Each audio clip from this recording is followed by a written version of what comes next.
ఓం నమ శివాయ. శివమహాపురాణం 26వ అధ్యాయం. ఒకనాడు పార్వతీదేవి చెలికత్తి అయిన జయా విజయల అమ్మవారితో ఒక మాట చెప్పారు. అమ్మా, నంది నిన్ను వహిస్తాడు, శంకరుని వహిస్తాడు, కానీ ఆయనకు కొంచెం శంకరుని మాల అవదల దర్చడంతోనే సంతోషం ఎక్కువ.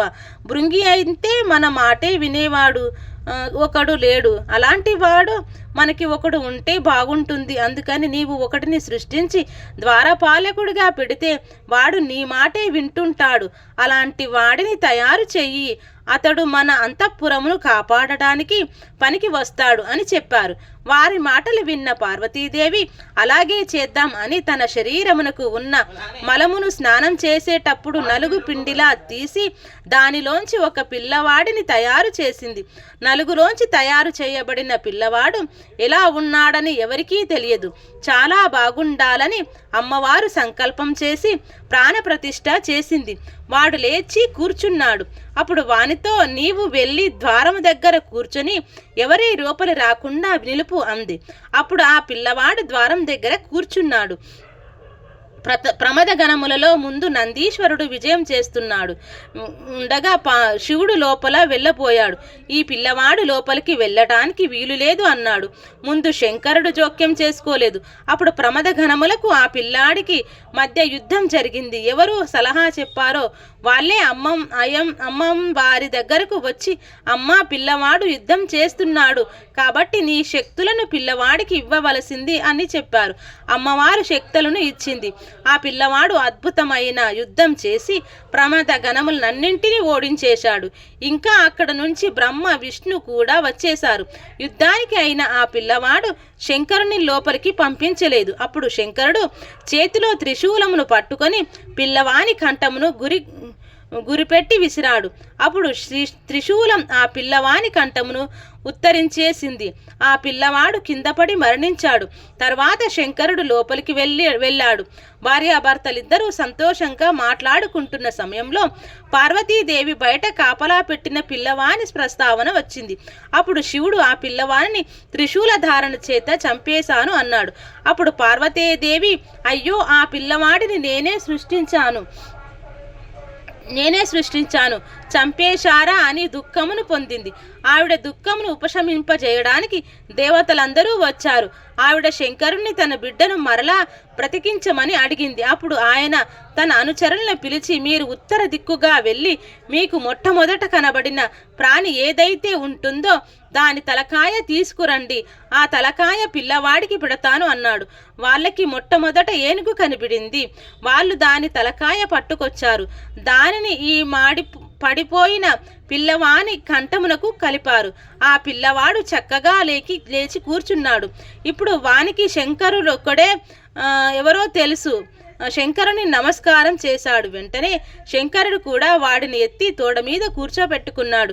ఈ లోపుగా సుబ్రహ్మణ్య జననం కూడా జరిగిపోయింది. ఈ ఇద్దరు పిల్లలతో సంసారం చక్కగా నడిచిపోతుంది. ఒకరోజు ఒక యోగ్యమైన సంబంధం వచ్చింది. విశ్వరూప ప్రజాపతి అనే ఆయన తన ఇద్దరు కుమార్తెలను సిద్ధి బుద్ధి అనే వాళ్ళను ఇవ్వాలనుకున్నాడు అని వచ్చాడు. అప్పుడు శంకరుడు తన కుమారులను పిలిచి, ఎవరు ముందు భూప్రదక్షిణ చేసి వస్తే వారికి ముందుగా పెళ్లి చేస్తానన్నాడు. ఇద్దరూ బయలుదేరారు. గణపతికి మూషిక వాహనం, అందుకని ఆయన తల్లిదండ్రులకి 7 మార్లు ప్రదక్షిణం చేసి వారిని పత్ర పుష్పాదులతో పూజ చేశాడు. సుబ్రహ్మణ్యుడికి ఎక్కడికి వెళ్ళినా వినాయకుడు ముందుగా వెళ్ళిపోతున్నట్లు కనబడుతున్నాడు. పార్వతీ పరమేశ్వరునికి ప్రదక్షిణం చేస్తే భూప్రదక్షిణ చేసిన ఫలితము ఆయన ఖాతాలో వేసి నువ్వు చెప్పినట్లుగా అటువంటి నియమమును పాటించిన వాడివి కనుక నీకు ముందు వివాహం చేస్తానని చెప్పి సిద్ధి బుద్ధిలను గణపతికిచ్చి వివాహం చేశారు. సుబ్రహ్మణ్య స్వామి వారు క్రౌంచ పర్వతం దగ్గరకు వెళ్ళారు. పార్వతీ పరమేశ్వరులు కూడా వెళ్ళారు. ఇక్కడ మనకు కొన్ని సందేహం కలగటానికి అవకాశం ఉంది. ఒకవేళ నిజంగా శంకరుడు ఆ పిల్లవాని తలను తీసివేసి ఉంటే ఏనుగు తల పెట్టడం ఎందుకు? పడిపోయిన తలకాయని అతికించవచ్చు కదా అని పార్వతీదేవి అనగా ప్రకృతి పరమశివుడైన పరమ పురుషుడు పరమ ప్రకృతి అంటే పంచభూతములంతయు కలిగిన పరమేశ్వరుడు అమ్మవారి భూతలన్నింటినీ తయారు చేస్తుంది. కానీ లోపల చైతన్యం శివుడు అంటే శివ సంబంధమైన ఎరుక లేదు. లోపల ఉన్న చైతన్యమునే నేను అన్నది తెలియదు. పైన ఉన్న శరీరం 3 గుణముల చేత బంధింపబడి ఉంది. ఈ 3 గుణములే ప్రకృతి యొక్క మలము. అదే అమ్మవారి శరీరంలోంచి వచ్చిన మలము. ఆ మలంతో పిల్లవాడు తయారు అయ్యాడు అంటే త్రిగుణముల యందు కొట్టుమిట్టాడుతున్నాడు. కాబట్టి ఈ తలకు ప్రకృతి తెలుసు, శివుడు తెలియదు. లోపల ఉన్న చైతన్యం బయట నిలబడిన శివుడు అని తెలియదు. కాబట్టి ఆయన దానికి తోడు పోరాటం చేశాడు. శంకరుడు ఆ పిల్లవాని తలను త్రిశూలంతో తరిగేశాడు. త్రిశూలమునకు ఉన్న 3 త్రిగుణములు, వాటికి ఆధారమైన సత్యము శంకరుని చేతిలో ఉన్న త్రిశూలం. శంకరుడు గుణాతీతుడు. ఎప్పుడైతే శివుడి చేతి త్రిశూలం పిల్లవాని కంఠమును తగిలించిందో త్రిగుణములకు సంబంధించిన బుద్ధి పోయింది. ఇప్పుడు గజ ఏనుగు తల పెట్టబడి ఉంది. గ అంటే గతి అంటే కదలడం, జ అంటే పుట్టడం. ఇప్పుడు ఆ పిల్లవానికి ఇందులోంచి పుట్టి ఇందులోకి వెళ్ళిపోతున్నాడు. తెలిసిపోయింది అంటే ఇప్పుడు శివ సంబంధం వచ్చేసింది. శివుడు తెలిసిపోయాడు. తెలిసిపోవడం గజముఖం అందుకని శంకరునికి నమస్కారం చేశాడు. ఇది మీరు చేయవలసిన ఉపాసన క్రమమును వినాయకుని మూర్తి ద్వారా లోకమునకు తెలియజెప్పడం. ఏనుగు తల బ్రహ్మాండమును చెప్తే మనిషి శరీరం పిండాండమును చెప్తోంది. బ్రహ్మాండం పిండాండం రెండిటి యందు పంచభూతములు ఉన్నాయి. 2 పంచభూతములలో నుండి ఉన్నప్పటికీ రెండిటి యందు ఉన్నది ఒక్కడే అని జీవ బ్రహ్మోక్య సిద్ధిని పొంది తత్వమసి అర్ధమయతి తత్వం సి అదే వాడి ఉన్నాడు, జీవుడై ఈశ్వరుడే ఉన్నాడు అని తెలియడమే ఏనుగు ముఖం. మనుష్యుడు తల కంఠం దగ్గర శివానుగ్రహంతో కలవటం. కాబట్టి తత్వమసి మహావాక్యం నడియాడితే మహాగణపతిగా తిరుగుతున్నాడు. కాబట్టి ఇప్పుడు ఆయన వినాయకుడు అయ్యాడు. అంటే విశిష్టమైన అనగా విశిష్టమైన నాయకుడు అయ్యాడు. మీరు ఆయనను ఉపాసన చేస్తే ఆయన మిమ్మల్ని అటువంటి పథంలోకి తీసుకువెళతాడు. ఆయన విఘ్నములకు నాయకుడు. విఘ్నమును తీసేస్తాడు. మీరు ఎక్కడికి చేరాలో అక్కడికి చేరుస్తాడు. గణపతి పరబ్రహ్మమై ఉన్నాడు.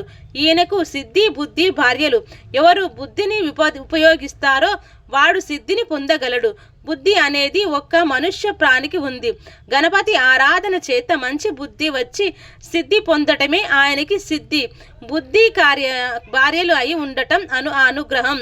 మీ యందు ప్రసరింపబడడం ఏనుగుకు అన్నిటికన్నా ఇష్టమైనది. దాని దంతం కానీ అది నమలడానికి పనికిరాదు. ఏనుగు ముఖం ఉన్న గణపతి వ్యాసుడు భారతం చెప్తుంటే తన దంతమును విరిచేసి దానితో రచన చేశాడు. మనకి ఉన్న వస్తువులను లోకోపకరణానికి ఉపయోగించాలి. భారతమును రచించటానికి తన దంతం ఉపయోగపడితే కొన్ని యుగాల పాటు పంచమ వేదమైన భారతమును లోకం చదువుకుని ఉద్ధరించబడుతుంది అని భావించి తన దంతమును విరిచేసి దానితో భారతమును రచన చేశాడు. ఏకదంతం, శూర్పకర్ణం, లంబోదరం అని పేర్లు సంపాదించాడు. ఎంతో శాశ్వతమైన యశస్సు పొందాడు.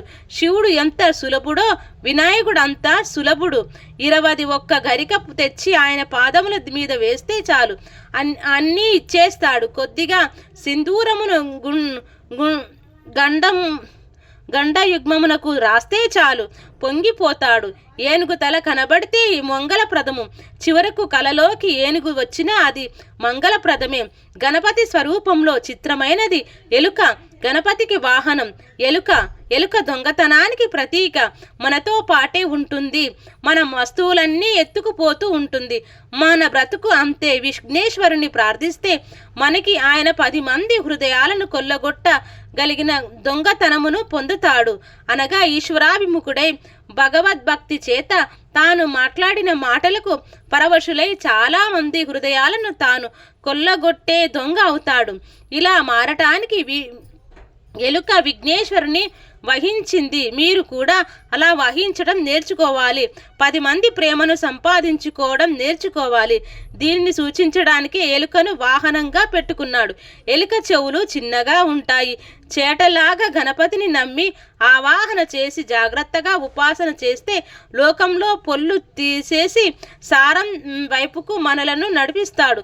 పరమ భక్తిని ఇస్తాడు. ఆయన ఆయుధమైన గొడ్డలితో కర్మ పాశములను తెంచి భక్తి పారవశమును వేసి తన వైపుకు లాక్కుంటాడు. చవితి తిథి ఆయనకు చాలా ఇష్టమైన తిథి. ఆ రోజు ఎవరైనా వినాయకుడి గురించి ప్రత్యేకంగా వినినా చదివినా వారు ఎంతో ప్రయోజనములను పొందుతారు. పరమ భక్తితో స్వామికి నమస్కారం చేసిన ఎవరు కోరుకున్నది వారికి అనుగ్రహిస్తాడు. విద్యార్థికి విద్య వస్తుంది, ద్రవ్యార్థికి ద్రవ్యం వస్తుంది, కన్యార్థికి కన్యా దొరుకుతుంది, పుత్రార్థికి పుత్రుడు పుడతాడు, భోగార్థి అయిన వాడికి భోగములు కలుగుతాయి, మోక్షార్థికి మోక్షం దొరుకుతుంది, రాజ్యార్థికి రాజ్యం కీర్తి కావాలనుకున్నది వారికి కీర్తి వస్తుంది. ఆరోగ్యం కుదుట పడక చాలా ఇబ్బందులు పడుతున్న వాళ్ళకి ఆరోగ్యం కలుగుతుంది. రుణభారంతో ఉన్న వారికి రుణం తొలగిపోతుంది. ఇక్కట్లలో ఉన్నవాడికి ఇక్కట్లు తొలగిపోతాయి. గణపతి దర్శనం చేత, గణపతి యొక్క అనుగ్రహం చేత, గణపతి కథను చదవటం చేత సమస్త శుభములు సమకూడుతాయని పెద్దలు మనకు ఫలశ్రుతిని వివరణ చేసి ఉన్నారు. కాబట్టి ఆ గజానన స్వరూపం అంత గొప్ప స్వరూపం. ఇట్లు శివమహాపురాణం 26వ అధ్యాయం సంపూర్ణం. సర్వం శ్రీ ఉమామహేశ్వరార్పణమస్తు. ఓం శాంతి శాంతి శాంతి.